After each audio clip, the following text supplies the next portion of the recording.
Henry Garrett Kosters. It's HenryGarrett Kosters. Great. And when were you born and where were you born? I was born on the 24th of September of 1932 at a farm south and east of Java, South Dakota. Great. And could you talk about your high school and where you graduated? Okay, I graduated. My folks lost their farm in the dirty 30s, and I don't know if you're familiar with what that is in this country, but the crops failed, and the wind blew, and the land blew all over the countryside, and so my folks lost their farm. And they then moved to Chicago because my grandmother, maternal grandmother, had a brother that lived south of Chicago, and so we moved to the Chicago area. And my dad was simply trying to find enough to feed the 3 children that they had at that time. So I went to high school in Harvey, Illinois, and graduated. And the year that I graduated, then my folks moved back to South Dakota. And my dad had purchased a small implement dealership, farm implements, in Selby, South Dakota. And so I came back, and very shortly thereafter I received a draft notice, and I took an Army physical in Sioux Falls, South Dakota, and then talked to the Navy. I had talked to the Navy recruiter earlier, and he said they won't take you out of a 4-year program to put you in a 2-year program. If you want to go to the Navy, just join the Navy. So that's what I did. So then I took that physical in Fargo, North Dakota, and went to Great Lakes and through the basic training, and then on to San Diego and took engineman's school, diesel mechanic, and then was assigned to the USS Gladiator, which was the ship that I found. They had already left for Korea, so I was chasing them across the countries, across the ocean and across the countries, and had a chance to ride a troop train both in the United States and in Japan. Because I can't remember just where we landed in Japan, but I had to take a troop train across Japan to get onto another ship to get out to Korea to catch my ship. So, When was this? this was in 1952, in the fall, late summer or fall of 1952. And I was in Korea until about the same time a year later. Great. So where did you land when you arrived in Korea? In Sasebo. Sosebo? Yeah. And where were you stationed? Well, I was stationed on the USS Gladiator, which was a minesweeper. And what was your specialty? I was a diesel mechanic Okay. and worked in the engine rooms. And what unit were you a part of? Well, the United States Navy, really, we swept mines on both coasts of Korea.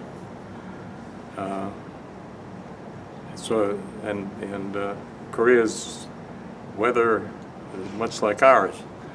It can be mighty cold, and it freezes up.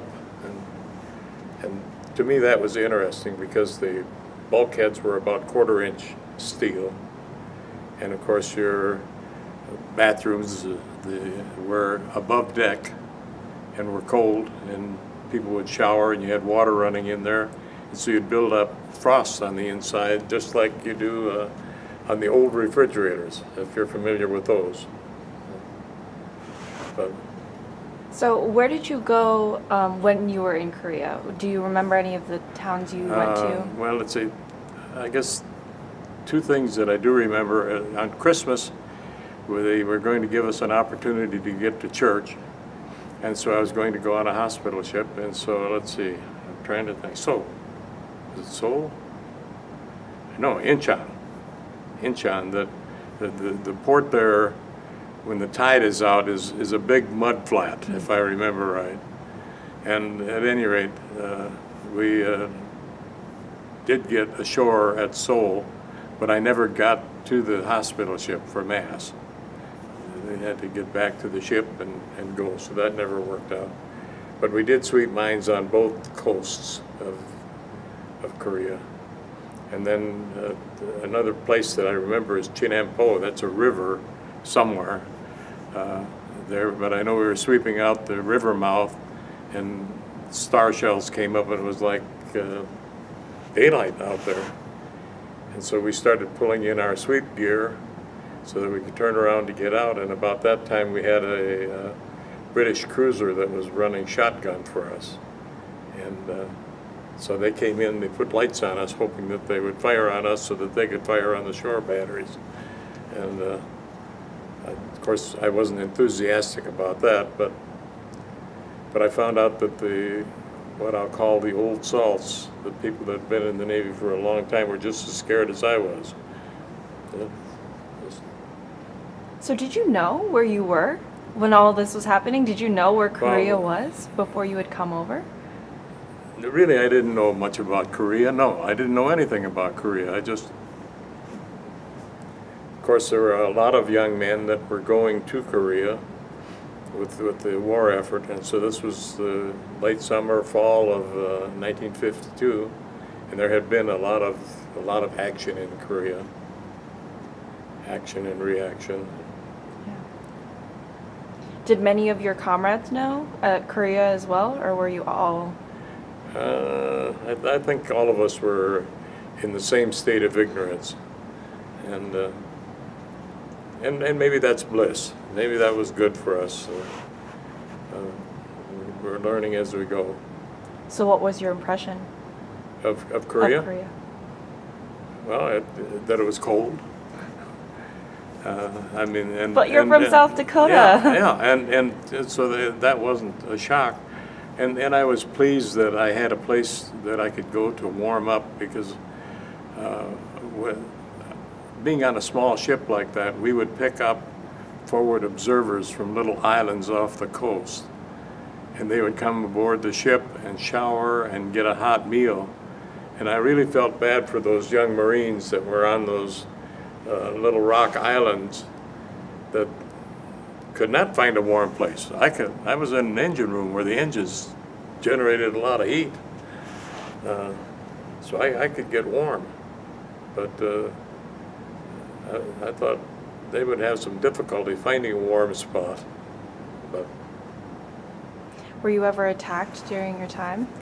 no, the only time was the star shells. Well, we picked the only mine that I'm sure that we found was one that we pulled up on our anchor. And a couple of people got some medals for that. An old officer, warrant officer, and a dumb kid like myself who was running the anchor windlass. And he lowered it away, and so we escaped without, because I saw that there was a mine, or at least the contacts for the mine, that cleared the water when the anchor broke the surface. But So were you able to send letters home about what you were doing? oh yeah, well, I could send letters home, but I didn't really talk much about what we were doing, because I'm not sure that my folks had any idea what ships did when they were sweeping for mines. So what did you say to them? What did I send? So what did you say instead? Oh, just to let them know that I was okay, because I knew that, mothers worry about their kids, and I'm sure dads do too. I know that I worry about my kids. So, but you always think of your mother as the one that does the majority of the worrying. So you said you were sweeping mines for 1 year. About a year, yeah. So Yeah, I don't remember the exact dates when we got there and when we came back, but it was about a year. And you'd go out for about 30 days and then come in to Japan and re-outfit, and then go out for another 30 days. And we'd go to both coasts. what was it like traveling to both of them and having to do your job there? Well, that was all right, except that the ship that I was on was not equipped for cold country. And so we had, for example, potato bins on the outside of the ship. Okay, fill them up with potatoes, go there, and then the potatoes freeze and they're spoiled. You know, so that wasn't very smart. So we had to learn that, you know, but... So what was your worst or most dangerous experience, or something that remains with you as a very difficult time during your service? I think the most difficult was pulling up the mine and sweeping out that river mouth. The river mouth to me was the scariest, because I thought we were in imminent danger. And I did receive 2 battle stars, but I don't know where both of the battles were. I think one was in the river mouth at Chinampo, but the other one I'm not even sure. They just said you got a battle star. The motto of the minesweepers was, where the fleet goes, we've been. So you would get a battle star if a battle occurred where you swept. But we were always out sweeping, and so you never knew, because you were kind of the advance party checking out things, and I'm sure sometimes we were a diversion. So what was the process of learning how to sweep a mine? I'm sure that when you first entered, you weren't familiar with... Well, you had people who knew the ship well, your superiors, if you would, and what you did was, well, you swept for 3 different kinds of mines: for contact mines, and for magnetic mines, and for mines that would go off by vibration of the propellers of the ship. And so you had 3 different sets of gear that you would use. For the most part, we used what they called kites and swept for contact mines, because those were the most used mines. And what you do is send out floats with cables so that they'd be out behind the ship like this as the ship was moving that direction. And then you'd have what they called kites to pull the stuff down so that you would hook the cables, and then the mine contacts would slide along the cable, and then it would fire, I think it was a 20 caliber type shell, would fire, and the cutter would cut the cable, and then the mines would float because they were anchored down. So that was the whole idea. You'd cut the cable that anchored the mine down, then the mines would pop up. The next day another ship would come by and just fire at the mines and shoot them, have them explode. So we never exploded the mines, but you could tell the gauges were called dynamometers, and you could tell that you hooked something, that you were dragging something, so that the tension would go up, and then that would fire and it'd pop up. But we never knew how many mines you really cut. We'd go through an area and sweep it, and so we'd sweep at night and then go back and anchor by day. And whose mines were these mostly, Chinese or North Korean? I have no idea. I have no idea. I suspect they were both, because the Chinese and the North Koreans were working together, and so, but I have no idea. And did you ever witness any civilians or any lay people being affected by these mines? Did you ever witness that? No. The only time I really came in contact with any of the South Koreans, really, was when we went ashore at Incheon, thinking we were going to be able to get to Mass. And there, for the most part, it was occupied by Marines, and we were foolish. 2 of us went off together, and we shouldn't have. And there were a bunch of teenage kids that materialized out of nowhere. And so and I'm sure the kids were hungry. They wanted whatever they could get. So I had my camera with one hand, and I usually wore my watch like this at that time. And I hung onto the watch. They got the watch band, and they got a bunch of film out of my pockets. But a couple of Marines came along in a Jeep, and the kids ran off, And so that was my that was my contact. What did you think about these kids who were taking stuff from you while you were Well, trying to protect? Yeah, I realized they didn't have anything, and you know, I think they were just trying to survive. But was I happy about it? No, no, because I don't know what would have happened if those Marines hadn't come along. But So what else did you do before you left Korea? Anything that sticks out in memory? no, no. Essentially, we would go back to Japan. I spent much more time in Japan because I could get ashore more in Japan. In Korea, we were always anchored off, and most of the time off of North Korea. So we'd anchor off of North Korea, and then we'd travel to wherever we were going to sweep in the evening and sweep mines at night. Wow. And what did you do when you were in Japan? We would re-outfit. They'd reload the ship, provisions, Yeah. and you had to get the ship. Excuse me. The ship that I was on was small, so you had to get your personal provisions too. If you wanted toothpaste or cigarettes or personal items, you could pick them up in the ship store because we didn't have a ship store on the small ship. So you said you left Korea about a year after. So Yeah. do you recall a date? No, I really don't. Okay. So where did you go after you? Well, I came back to I think Long Beach, and then the ship went up into the shipyards in Washington, and then I traded duty with a guy who was from California who wanted to stay in California because their ship was going to the East Coast. So I swapped duty and had a chance to go around through the Panama Canal and go to the East Coast. And we went to a mine countermeasures station in Panama City, Florida. And what they did there was test new equipment that General Electric and other companies were putting together to combat mine warfare.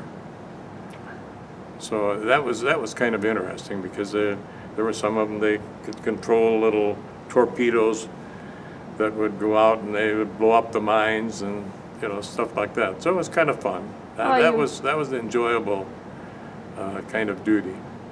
You wished you had that when you were over in Korea. Well, I was a dumb kid, I mean that's and so I was pleased to be where I was. So when you left Korea, had you any hope for its future, or what did you think when you were leaving it?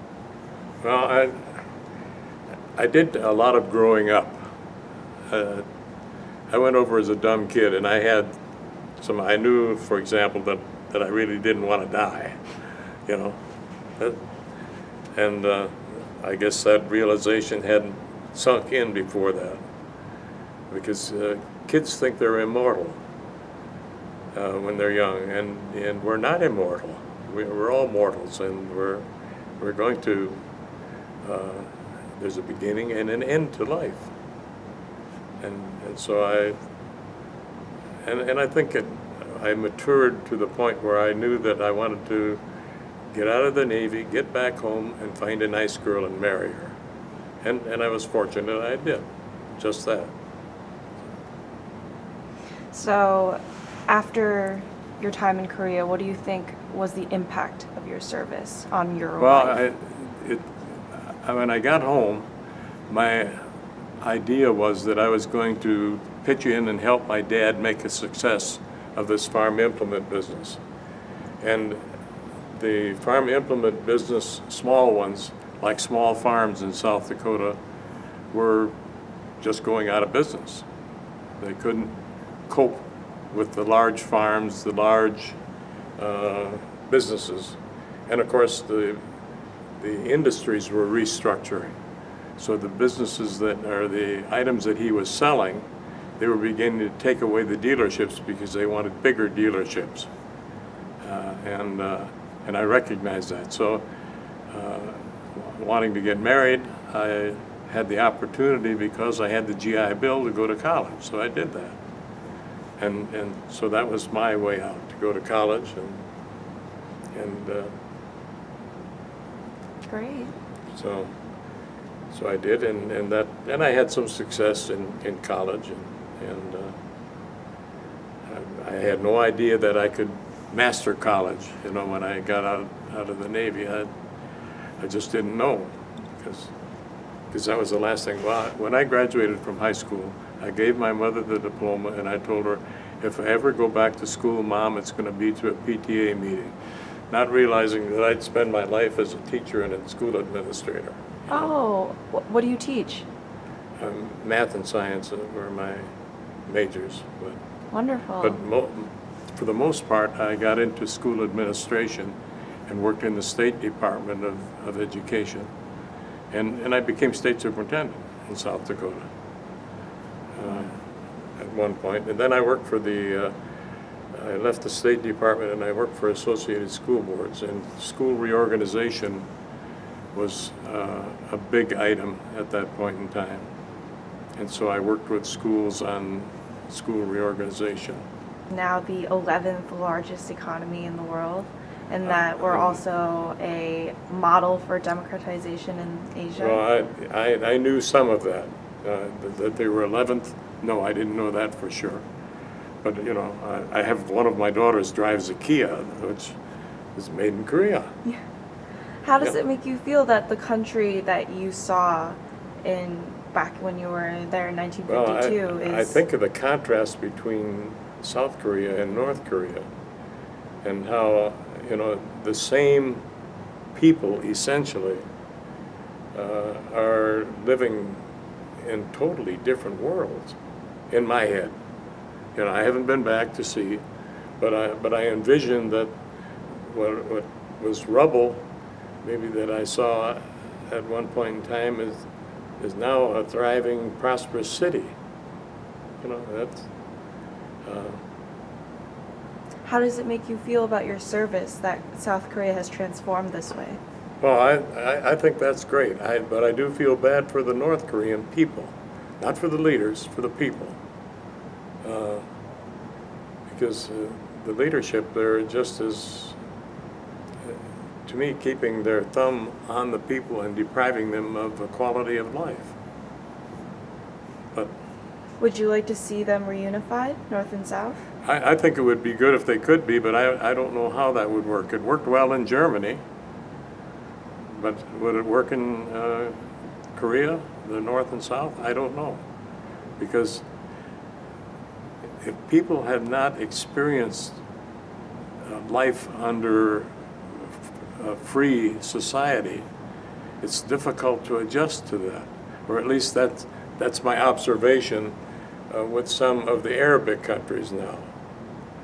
That, you know, they were used to being under a ruler who made all the decisions for them. And it's a whole different world when you make your own decisions. And a much more beautiful world in my judgment, but by that same token, the number of people who can experience what you did in South Korea in the world seems to be diminishing rather than increasing. And it should be the opposite, logically in my head, but that isn't happening. I see. So are you proud of your service in Korea? Oh yeah, I'm proud of the fact that I served my country and did what I could, yeah. Would you go again if you had to? Well, if I had to, but I'm not in a condition to do what I used to be able to do. You know, I'm going to be 84 years old in a short while here, and well, what I tell people is that I'm going to celebrate the 45th anniversary of my 39th birthday. So, but you know, I can't do what I did then. You know, I was agile and strong, and anymore, it takes me a while to get up. What do you think came out of your service in Korea? Oh, I think that my quality of life was enhanced substantially because I matured. I grew up and put things in a much better perspective. I went in as a dumb kid, Not that I was so smart when I came out, but at least I had grown in so many ways, matured, and you see, you deal with different people, and some of them were well educated and were very foolish in my judgment, and some of them were well educated and did extremely well. And I didn't want to be among the foolish, let's put it that way. So it's interesting you say that your experience in a war helped you grow, whereas some veterans would say that it traumatized them or it made them less optimistic about life. How did you find something good out of your service?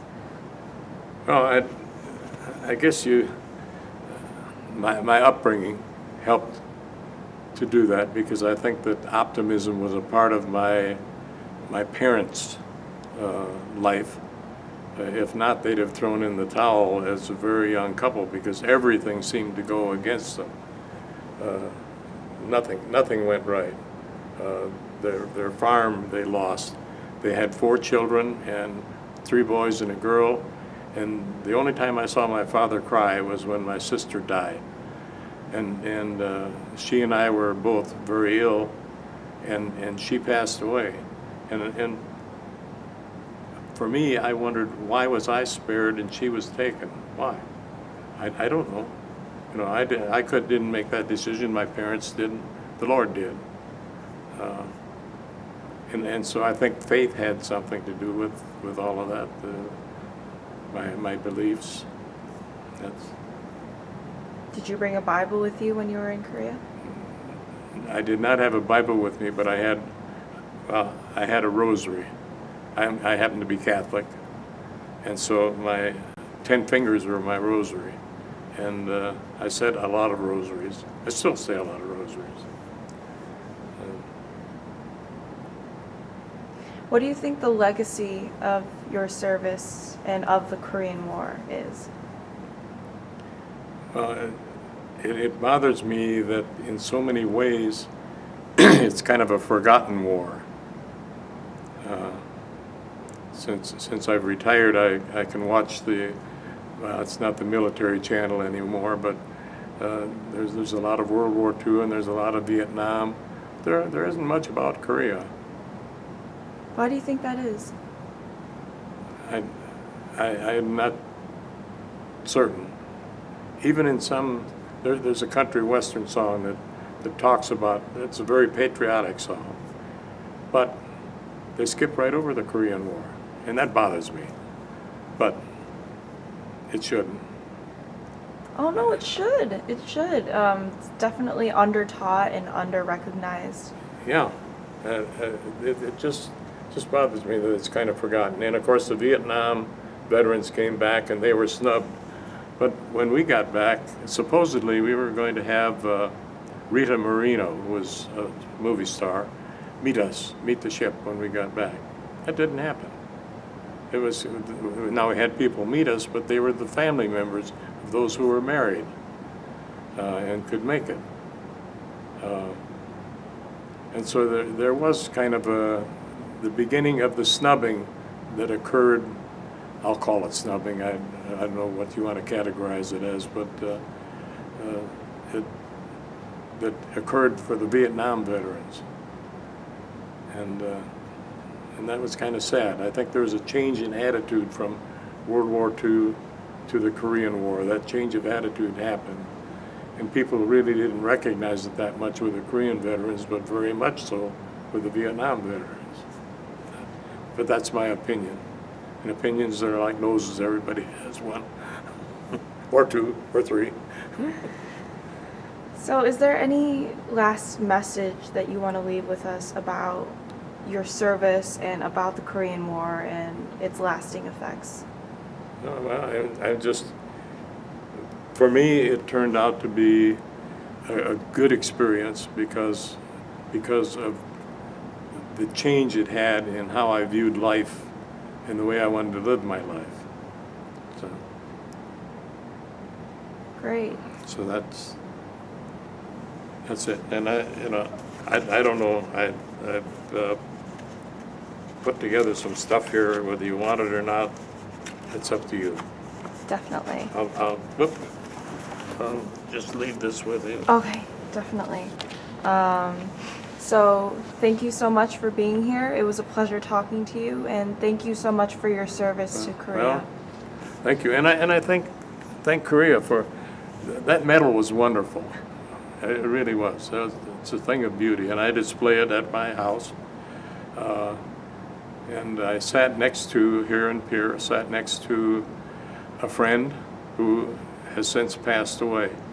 But it was neat that he was able to receive that as well. And there were so many of us that did. Yeah. But thank you.